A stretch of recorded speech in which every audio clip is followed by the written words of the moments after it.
Welcome back to another episode of Rock Boys Football Deal. Billy Napier, the Florida Gators, put it on Kentucky Saturday night. And I think the biggest storyline here is the young nucleus that you have on the Florida Gators roster. I think it's special. It obviously starts with DJ Lagway, and you're going to get some people in the comment section, maybe. You're certainly going to see it on Twitter talking about a 50% completion percentage for DJ Lagway. Dill at the quarterback position. I don't give a damn to be quite honest. Like, what's your job as the quarterback is to move the football and put up points on the scoreboard.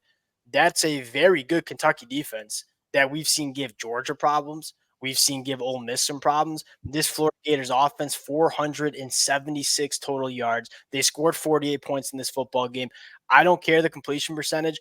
DJ Lagway showed how special of a quarterback that he can be for Florida. And I think more importantly, it wasn't just DJ Lagway. He's going to get the national media attention. The young talent on this roster played some really good football against Kentucky. Dill, 7 days ago on Sunday morning, we were talking about replacements for Billy Napier. Look, I'm not going to get up here and say like Billy Napier saved his job beating Kentucky.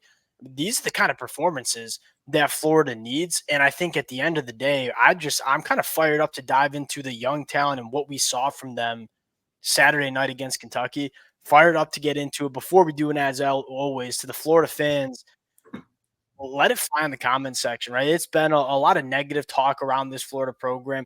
This is an episode where we get to dive in and talk about what we saw and what went well for Florida, the amount of support that the Florida Gator fans have shown the boys through a rocky and kind of tumultuous 2024 season. We can't thank you guys enough. If y'all do enjoy the content, consider subscribing to the channel.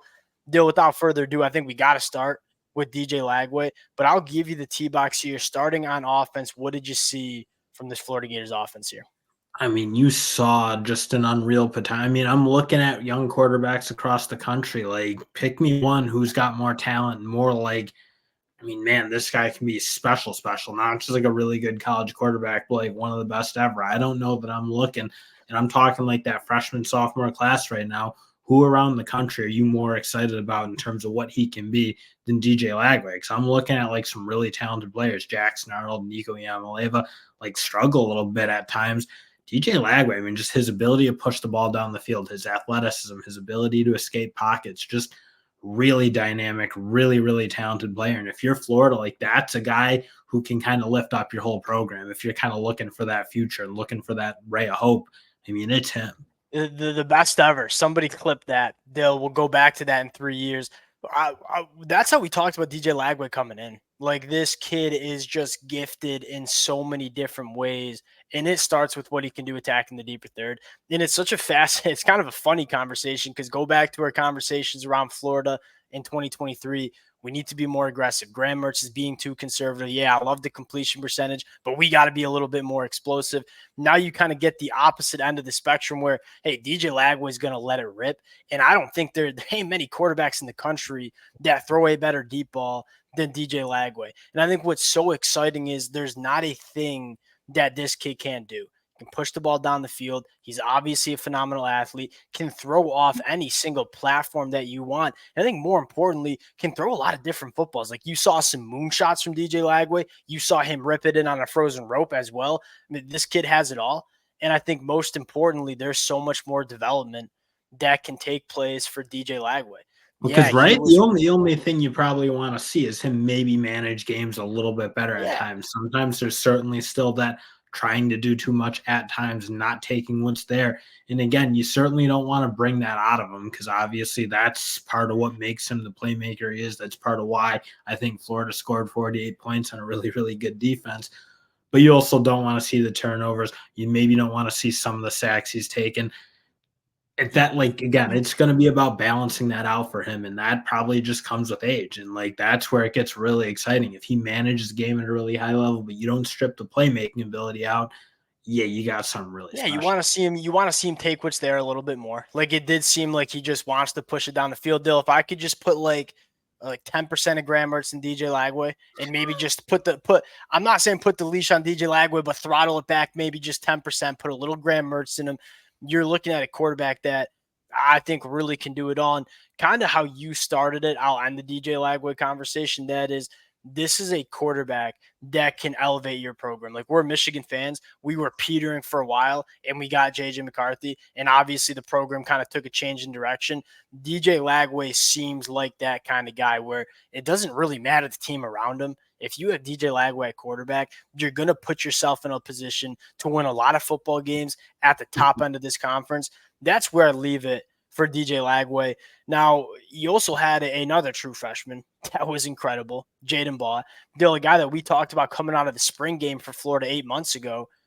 This kid is impressive for so many different ways. One, as a true freshman, you don't see a lot of running backs attack the line of scrimmage, right? They're used to getting away at the high school level, going a lot of east and west and kind of dancing around and just playing some backyard football, being the best football player on the field. Jadan Baugh is a freshman. Like, this kid attacks. He wants to get downhill. And then outside of that, I mean, he's listed at 230 on Florida's depth chart.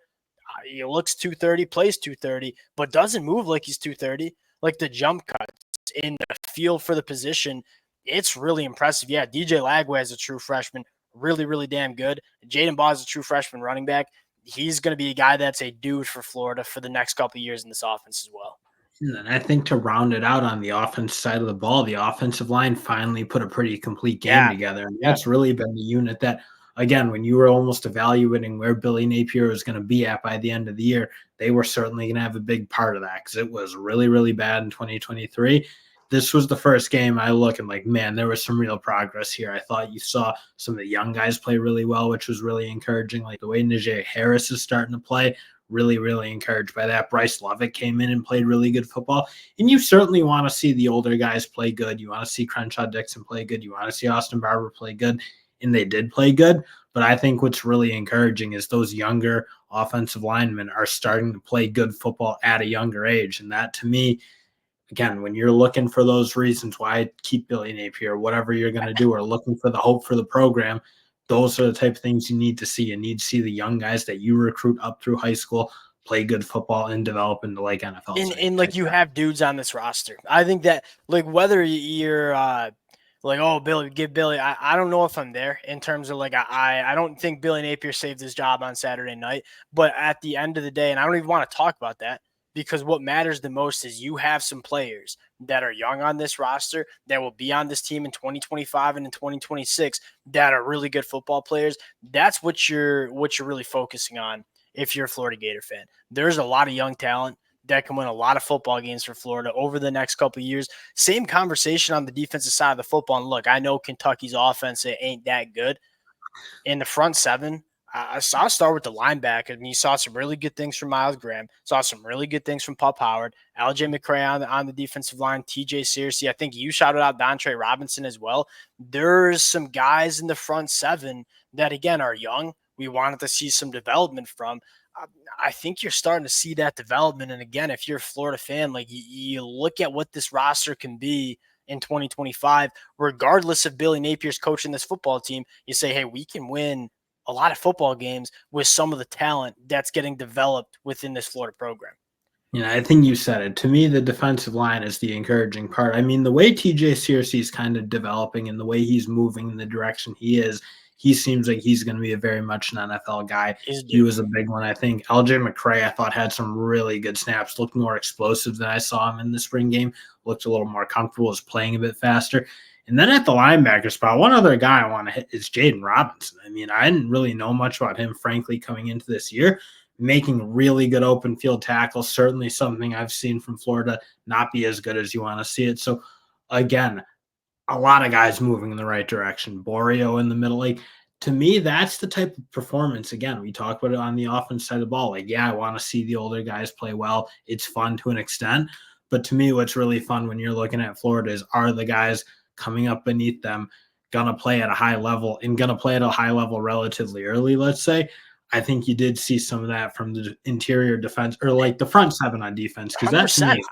I would include the secondary as well. Like, for this Florida Gators defense in general, like, they were flying around the football, they were making open field. I think they only had 6 missed tackles in this football game, which is not something we're used to talking about when we talk Florida Gators defense. And they were turning the foot when they had the opportunity to make game-changing plays, turn the football over. They were doing that as well. Let's talk about Cormani. I want to give it Aaron Gates.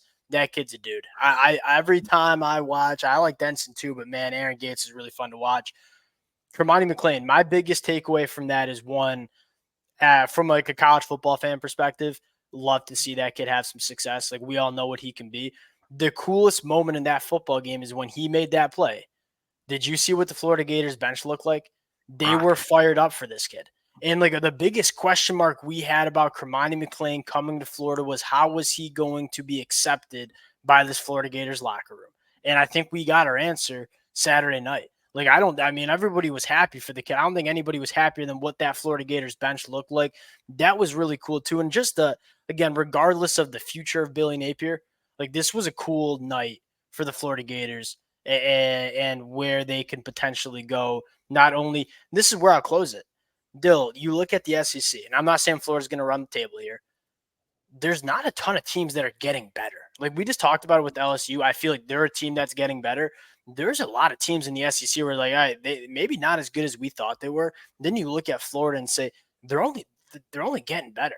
And so I think if you're a Florida Gator fan, we'll see what 2024 holds. We'll see about the future of Billy Napier, but this team's getting better. They got a lot of young talent that you can win a lot of football games with. We'll close it out there. Appreciate you guys rocking with the deal. It's a blast to talk some positive football for the Florida Gators. Again, the support means the world. If y'all do enjoy the content, consider subscribing to the channel. We'll talk to y'all later. Peace.